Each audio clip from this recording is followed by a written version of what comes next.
nous avons pu voir Sardine de Marseille avec l'auteur Maxime. Et là, cette fois-ci, on s'intéresse aux deux autres jeux de Fairplay Édition. Et on commence avec Guyenne, donc. Guyenne, petit jeu de stratégie et de bluff à tendance historique, puisqu'on est sur de la guerre de 100 ans. On est vraiment sur de l'histoire de France et du patrimoine, parce que chacun des châteaux qui est représenté à l'intérieur est un château qui existe, chacun des personnages qui est à l'intérieur est un personnage qui a existé.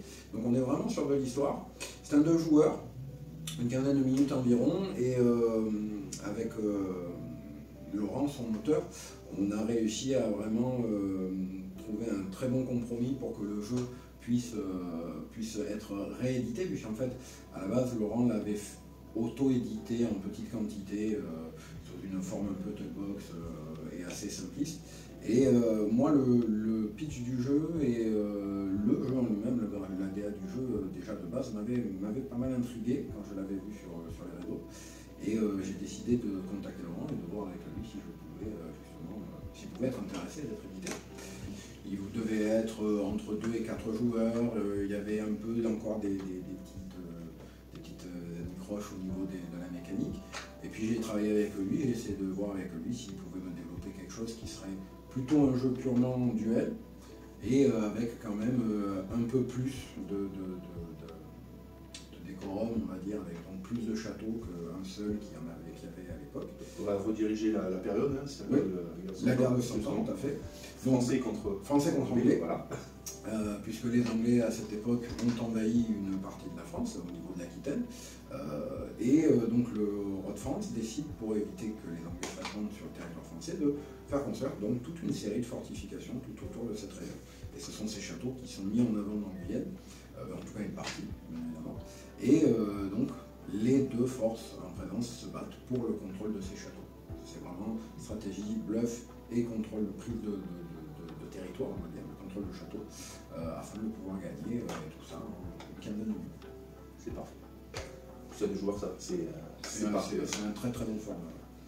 Et on passe justement au petit dernier. Avec ton petit chouchou, je pense. Super populaire, exactement, de 3 à 8. Donc ça, c'est plutôt sympa parce qu'il y a des parties avec des super-héros et super-vilains. Donc c'est vraiment un savant mélange. Ouais. Et j'apprécie justement la DA qui est plutôt pas mal. Et les super-héros sont assez... Elle a fait un travail super au niveau de l'illustration, puisqu'on a vraiment pris le parti de faire un hommage à Jack Kirby et aux comics américains des années 60-70. On est vraiment sur quelque chose de super propre. Alors évidemment, on a plein de références, étant donné que c'est un jeu de Philippe Discaro, on a forcément énormément de références sur la pop culture. Exactement. On a, voilà, ceux qui vont reconnaître les cartes, les personnages et les petits clins d'œil vont forcément rigoler. On est sur vraiment un petit party game où de 3 à 8 joueurs, on va pouvoir incarner donc des super-héros, des super-vilains, qui vont non pas essayer de sauver le monde, parce que ça c'est totalement obsolète pour eux, mais surtout de devenir les plus populaires possibles sur les réseaux et gagner des fans et des followers, qu'il s'agisse de sbires pour les méchants ou de fans pour les super-héros. On va utiliser nos super-pouvoirs donc, pour arriver à repousser les autres joueurs des cartes aventure, ce qu'on appelle les cartes danger, pour gagner ces fameux points de popularité et être le super populaire du jeu. C'est parfait. Donc on va rapprocher de ce côté-là pour découvrir les deux jeux. Donc maintenant, découvrons ensemble Guyenne de Laurent et Jean-Baptiste Journeau, illustré par Romain Boyau. Guyenne, donc, comme on l'a dit, on a nos 6 châteaux qu'il va falloir conquérir. Donc, quand ils sont alignés comme ça, ils sont neutres. Et quand ils sont tournés vers la personne qui vient de les remporter, ben, ils appartiennent à cette personne. Donc, dans Guyenne, nous avons 2 généraux. Édouard de Woodstock, dit le Prince Noir, général des forces anglaises, et du Guesclin, qui est le général des forces françaises, et qui va donc éviter que les Anglais s'emparent des fortifications érigées par les Français. Chaque général a une armée composée de troupes qui ont toutes des différentes valeurs, de 2 à 5. C'est la valeur de puissance de chaque troupe. On a exactement les mêmes troupes sur chaque armée, donc les Français vont avoir exactement les mêmes soldats, valeur 2, valeur 3, valeur 4, valeur 5. plus des unités balistiques, qui sont les archers, les arbalétriers et les trébuchets, et qui vont, eux, apporter des bonus en fonction des situations dans lesquelles on va se retrouver au niveau des sièges des châteaux. Comment fonctionne Guyenne? Ben, c'est très simple. Chaque joueur, tour à tour, va envoyer, parmi ses cartes qu'il possède dans sa main, va poser face cachée devant un château un certain nombre de cartes, qui va servir donc à essayer de conquérir le château. Les Français vont faire de même en posant un certain nombre de cartes face cachée, donc de 1 à 6, vu qu'on a 6 cartes en main. Ensuite, les joueurs vont faire pareil sur un deuxième château, et une fois qu'on a, pour faire court, une fois qu'on a géré ces 2 châteaux avec les forces en présence, on va montrer quelles sont les puissances. Alors là, évidemment, j'en ai mis beaucoup au niveau des Français. Voilà. Mais après, voilà. la main, ça me nuise. C'est faire attention, il y a une bonne gestion. Donc là, le Français a mis 4 cartes pour être sûr d'avoir le château de Sarzay. Les Anglais en ont mis 2, mais on a 9 points au niveau des Anglais, et on a 2, 4, 6, 7, 8, 9 au niveau des Français. Donc c'est une égalité. Donc personne n'a le château. Les troupes sont défaussées. On fait pareil sur le deuxième château. Donc du coup, forcément, les deux troupes doivent se confronter sur le même château. Exactement, ça va être un château et un autre château. Attaque, défense, défense, attaque. C'est ça. On va avoir, en gros, si le premier joueur est anglais, on va avoir anglais, français qui joue, puis français, anglais qui joue. Un peu en U, voilà, on va dire. Une fois que les 2 châteaux ont été vérifiés au niveau des troupes, des valeurs de troupes, on vérifie qui a gagné ou pas les châteaux. S'il y a quelqu'un qui a gagné, on le tourne vers le joueur, sinon il reste neutre. Et ensuite, on défausse toutes les cartes et on repioche de quoi compléter. Donc là, par exemple, l'anglais, on va dire qu'il en a joué 2 seulement, mais il va en repiocher 2 pour compléter et aller jusqu'à 6. Par contre, celle-là, évidemment, je ne les ai pas pris pour l'exemple. Doit intégrer la main. Dès le premier tour de jeu, les héros sont dans la main de 6 cartes. Donc en fait, on va commencer avec le héros plus 5 cartes pour commencer, afin d'avoir toujours 6 cartes à chaque côté. Et forcément, très important, le pouvoir du héros.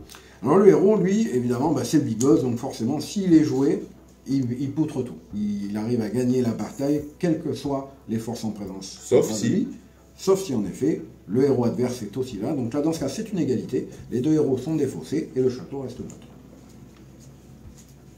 Une fois que nous avons avancé dans la partie, il va y avoir donc certains châteaux qui vont être possédés par les différentes factions. Donc les châteaux, si on arrive à avoir les 6, on gagne la partie. Par contre, si à la fin de la partie, pour une raison X ou Y, on n'a pas tous les châteaux, la partie s'arrête et on va compter les points.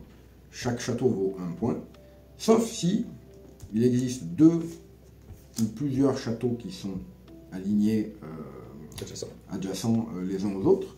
Dans ce cas, chaque château va valoir 2 points. Donc là, dans cette configuration, par exemple, moi j'ai 4 points, le joueur en face a un seul point.